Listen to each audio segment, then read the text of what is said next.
second part we have given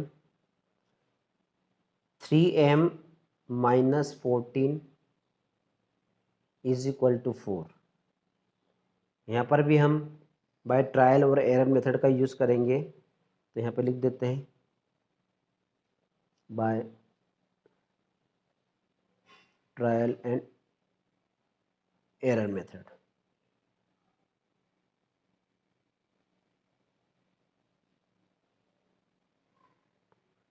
तो यहाँ पर LHS पार्ट और RHS पार्ट, तो यहाँ पे लिख देते हैं कि वैल्यू ऑफ m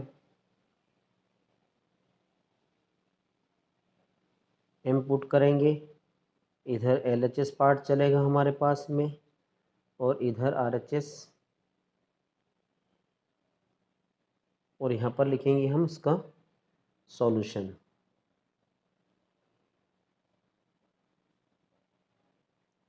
इस प्रकार से तो आप देखिए यहाँ पे सबसे पहले हम m की वैल्यू रखते हैं, जैसे स्टार्ट करते हैं। तो यहाँ पर जो है LHS पार्ट के हमारे पास में दिया वो लिख लेते हैं। LHS पार्ट में हमें दिया है 3m माइनस 14 दिया है LHS पार्ट में, और RHS पार्ट में हमें क्या दिया है 4 दिया है। इस प्रकार से लाना है।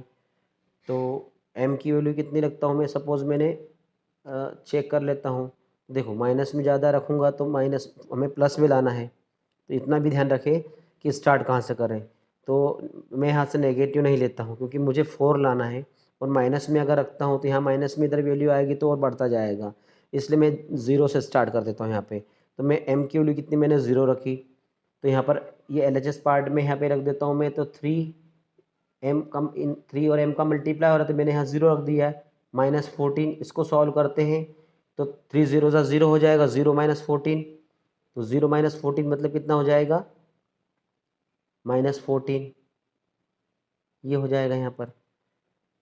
तो यहाँ पर और लाना है यहाँ पे कितना है 4 लाना है, तो यहाँ पे सॉल्यूशन क्या लिखेंगे नो, क्योंकि हमें लाना कितना है 4 और आ रहा कितना माइनस 14, बहुत पीछे अभी 1 लिखते हैं यहाँ पर। तो अब जहाँ पर भी 0 यहाँ आप समझ गए होंगे 3 किसके साथ मल्टीप्लाई हो रहा है m के साथ में, और माइनस लगेंगे। तो यहाँ पे देखो ये रखा 1 पूरा हो, तो 3 1 ज़ा 3 हो जाएगा यहाँ पे माइनस 14 इज इक्वल टू यहाँ पे कितना हो जाएगा 3 1 ज़ा 3, 3 माइनस 14 करेंगे तो कितना हो जाएगा, 3 में से 14 गया तो कितना बचा माइनस 11। लाना कितना हमें 4, तो यहाँ पर भी क्या हो जाएगा नो हो जाएगा। इस प्रकार से अब 2 रखा मैंने यहाँ पर, ये 2 रख देता हूँ मैं। तो 3 से 3 2 ज़ा 6 हो जाएगा यहाँ पे माइनस 14 इज इक्वल टू, तो 6 माइनस 14, तो 6 माइनस 14 कितना हो जाएगा, 6 में से 14 सब्ट्रैक्ट नहीं होता तो 14 में 6 गया तो 8, और नेगेटिव साइन माइनस का नेगेटिव रहेगा क्योंकि ग्रेटर नंबर माइनस है। लाना कितना है 4 लाना है, तो यहाँ पर भी कितना हो जाएगा नो हो जाएगा ये। इस प्रकार से यहाँ पर आप कितनी वैल्यू रखते थे 3 रख देते हैं। तो जहाँ पर m है m की जगह हम कितना रख रहे हैं 3 रख रहे हैं ये, तो यहाँ पे रख दिया हमने 3 माइनस 14 इज इक्वल टू 3 3 ज़ा 9, 9 माइनस 14 कितना हो जाएगा 9 माइनस 14 हो जाएगा इधर 4 और ये, तो कितना बचेगा 6। तो इस प्रकार से माइनस, तो 14 में से 9 गया तो कितना बचेगा माइनस 5 ये। अब लाना कितना है 4 प्लस के लाना है, और आगे बढ़ते थे यहाँ पे सॉल्यूशन क्या रहेगा नो रहेगा। इस प्रकार से इसका भी सॉल्यूशन कितना रहेगा नो रहेगा।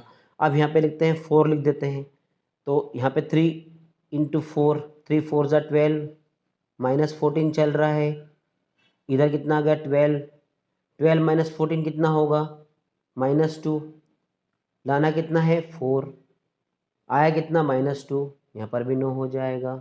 आगे वैल्यू रख देते हैं 5 रख देते हैं, तो 3 5 ज़ा 15 हो जाएगा, माइनस 14 चल रहा है, 15 माइनस 14 कितना होता है 15 माइनस 14 1 होता है, प्लस का 1, लाना कितना है 4, ये भी नहीं हुआ है, और कंटिन्यू। तो देखो एरर्स होती जा रही है, हम वैल्यू बढ़ाते जा रहे हैं, जंपिंग भी कर सकते हैं लेकिन सीरियल से कर रहे हैं।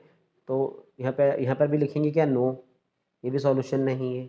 आगे बढ़ते हैं तो यहाँ पर कितना है कि ये 6 ले लेता हूँ मैं, तो 3 तो चल रहा है यहाँ पे, m देखो m की जगह हमसे ये मल्टीप्लाई हो रहा है, यहाँ पे मल्टीप्लाई का सिंबल है ये, तो 3 और 3 6 ज़ा 18 और यहाँ -14, 18 - 14 कितना होता है? आई थिंक मिल जाएगा हमें। 18 में से 14 सबट्रैक्ट हुआ तो कितना हो जाएगा? 4 आएगा।